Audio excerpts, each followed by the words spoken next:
I know I've already described my love for Resident Evil Gaiden in a separate video, but this time I'd like to talk about everything that RE Gaiden got right, which is a lot to my surprise. I hadn't played the game ever since the last video I made based on this game, and believe me, I'm going to be making a few more videos based on this game alone. Yeah, it's that good. But anyways, let's begin. The first 3 games in the series feel connected, but the next games in the mainline series felt far too disconnected. And the only reason why people would disagree is because of the title that it shares and the returning characters, which never really felt like the same person from when we first saw them. Some spin-offs of Resident Evil have managed to tell a story that feels connected with the original trilogy, and luckily, Resident Evil Gaiden is one of them. The story here is that an outbreak has occurred on a luxurious passenger ship known as the Starlight. Barry Burton, the STARS Alpha team member, has now joined an underground organization that is working to take down Umbrella. They don't mention the name of this organization, but it's possible that it could be the BSAA since they too specialized in fighting bioterrorism. And Barry does end up joining them in Revelations 2. Now, here's a surprising part of the plot. Leon has also joined this underground organization, and he was sent out to the Starlight ship to investigate the situation since it was possible that the ship was carrying a new type of BOW, and that tyrant ended up causing the outbreak on board. But the reason why Barry is being briefed about this in the beginning is because they recently lost contact with Leon, so he has to go in and find him, as well as eliminate the BOW that must be on the ship. So it's almost like a callback to Resident Evil 1, where the Bravo team was sent in to investigate the Arklay Forest, and after they lost contact with them, the Alpha team was sent in to assess the situation, and that included Barry Burton.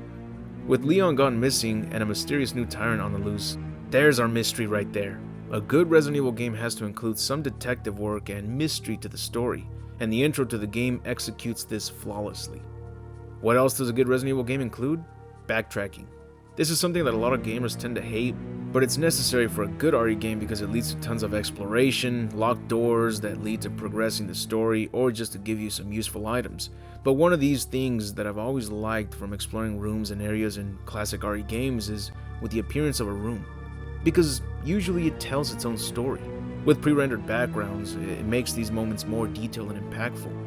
And even though RE Gaiden is not a game that uses pre-rendered backgrounds, the developers used as many pixels and imagination to still deliver with this. This game gave us 2 of the best characters in the series working together, which even till today, they've never met anywhere else in the series. I don't know why no other Resident Evil games has bothered to tell a story that includes both Barry and Leon, but I'm glad that this game did it because they made sure to keep their original personalities in check. They don't seem different, which is great because their OG personalities are part of what made us like them in the first place. And since Barry is sort of an untrustworthy character due to how he almost betrayed Jill and their teammates before, Leon ends up bumping heads with him, which leads to many interesting arguments between them. And because of how accurate their personalities are with how they were in RE1 and 2, you can almost hear their original voice actors delivering these lines. Lucia is a survivor in the Starlight ship. There's a lot to say about this particular character, but I'll discuss more about her in a separate video. She's more important to the story, but also, like with Resident Evil 2, she's a survivor that you must escort safely throughout the outbreak. But she's not exactly a damsel in distress, because thanks to this game, she can be more useful than you'd expected. And this leads to another great feature that I love from classic style Resident Evil games like Zero and Outbreak 1 and 2, teammates. After finding Lucia, you can actually include her as a playable character, but only during the combat system. So if you give her a weapon, you can play as her and have Lucia take on zombies while Barry stands by as backup. You could do this if you want her to take part in the action, or to save Barry if he's one hit away from dying. So Lucia as a teammate is one thing, but once you find Leon, you got yourself another great teammate on your side. That means you can have up to 3 characters fighting together. And this is all in a game that only released on the GameBoy Color. Last time I saw 3 characters fighting together against zombies and a tyrant was with the Outbreak games. That's a shocking realization. In the classic RE games, we got to control 2 characters in the story, and in this one, we get a great amount of time dedicated to controlling both Leon and Barry. So you don't have to worry about one of these characters not getting enough time to play as in the story. So if you think about it, it was done better here than in Resident Evil 3 since Carlos got a very short part to play as in the story. Moving on to the items in the game, everything you like from the classic RE games is here, and in some cases, including more. They even included a lockpicking tool. But most importantly, the plant herbs. In this game, you don't combine herbs to make a stronger healing item. Instead, you get to choose which herb you should use depending on your health bar and its condition. Like with the OG RE games, you have the fine, caution, and danger conditions. But instead of guessing whether your character can take another hit or two before it changes conditions, here you have a health bar for each condition. So if your health bar is yellow, that's the caution condition, which is your second health bar, so you must use a yellow herb to fully restore the yellow and green life bar. So all three herbs from the OG games are here, green, red, and blue. And I just discussed what the exclusive yellow herb does. And there's even another herb in this game, a purple herb. The blue herb cures you from poison, and the red one fully restores your health, but not from poison. And the purple one cures you from poison and it fully restores your health. So the purple herb is pretty much this game's version of combining the green, red, and blue herbs.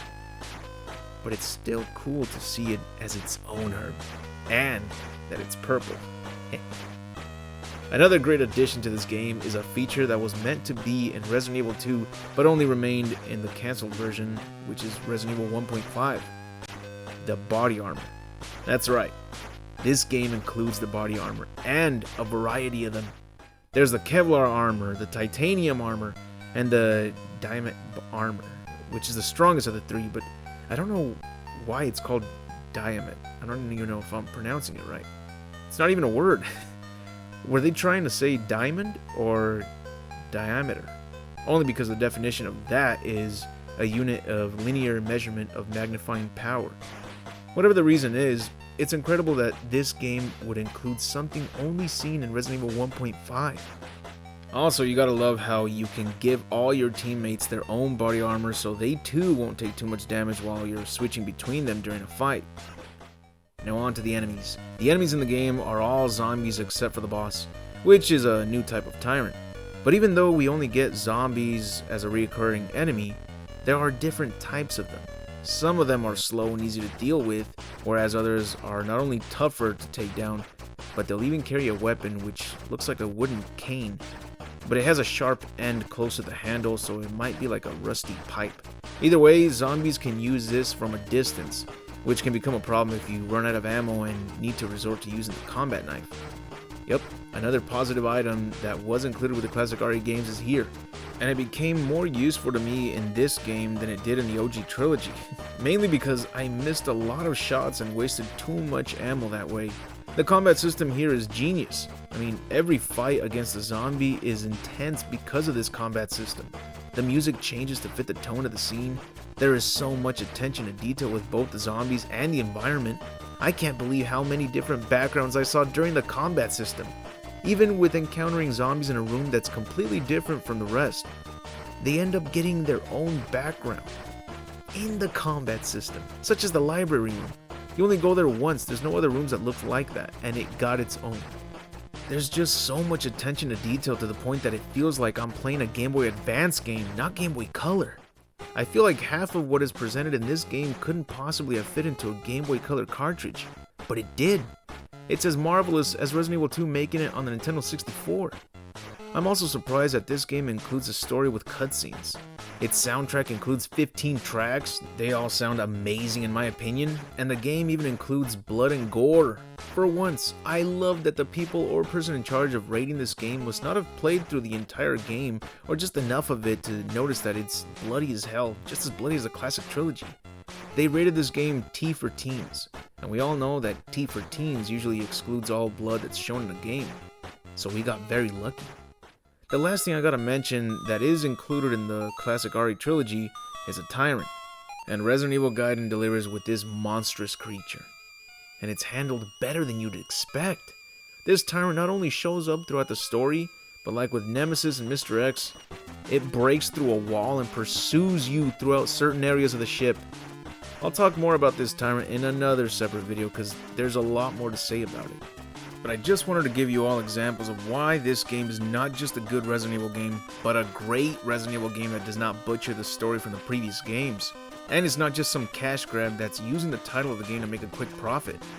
This game also has a few glitches, but luckily they feel more like cheats. So I personally welcome them because this game doesn't have cheat codes, as far as I know.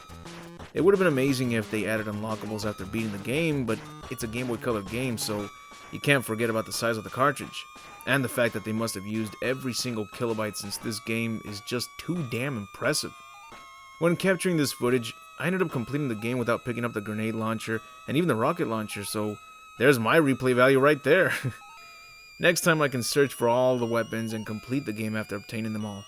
And after that I can complete the game again, but this time after eliminating every zombie because I usually leave most of them alive since I tend to run low on ammo. Anyways, those were the reasons why I still say that Resident Evil Gaiden is a fantastic Resident Evil game. It may not include tank controls and fixed camera angles, but it does get everything else right. Plus additional stuff that didn't even need to be included, but they did it anyways. This is a quality Resident Evil game at its finest. That's it for the video. If you enjoyed the video, hit the like button to give this video a chance to grow. I'd like to thank all my Patreon supporters for their impeccable generosity. Your support means a lot to me, and you are part of the reason why I try to make the best content that I can. And if you like this content, check out the rest of my channel. You'll find more entertainment from separate franchises I like to cover, such as Mortal Kombat, Dragon Ball Z, Celebrity Deathmatch, Men in Black, The Mask, Batman comics, The Terminator, TMNT, Dino Crisis, Resident Evil, and more. If you're a Patreon supporter, check out my exclusive videos such as the Gantz content. And if you'd like to show your support, go to my Patreon and support the channel, which is only $1. Sacrifice that McChicken for extra quality content, my friend. But anyways, I'll see you all in the next video, and remember to have an awesome day.